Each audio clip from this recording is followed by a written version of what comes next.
শারীরিক নির্যাতন করে খুন করেছে। কারণ স্বাস্থ্য দপ্তর চালাচ্ছে ডাক্তার এসপি দাস, অলিখিতভাবে স্বাস্থ্য দপ্তর চালাচ্ছেন ডক্টর এসপি দাস। মুখ্যমন্ত্রী স্বাস্থ্য দপ্তর চালান না।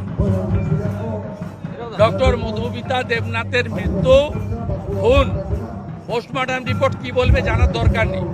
As a responsible opposition leader আমি পরিষ্কার বলছি, এটা শারীরিক নির্যাতন করে খুন করা হয়েছে। কলকাতার বুকে নামি মেডিকেল কলেজে এইভাবে শিক্ষার্থী পড়ুয়া ডাক্তারকে শারীরিক অত্যাচার করে খুন করা, এটা তৃণমূল কংগ্রেসের শাসনকালে আইন শৃঙ্খলা তো শেষ হয়ে গেছিল, এটা লাস্ট।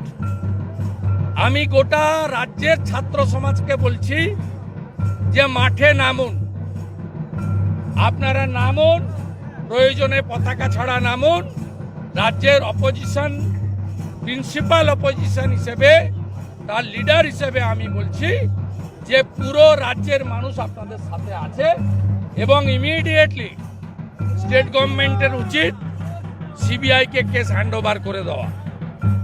আর যদি না করেন, ওরা করবে না, তাহলে পরিবারকে বলবো যে আপনারা কোর্টের দ্বারস্থ হন। আপনারা যদি সহযোগিতা চান আমরা করব। আমাদের পক্ষ থেকে ওখানে সজল ঘোষ কাউন্সিলর সহ, ডাক্তার অর্চনা মজুমদার সহ অনেকেই আছেন। আপনারা যে কোনো ধরনের সহযোগিতা চাইলে আমরা প্রস্তুত দেওয়ার জন্য।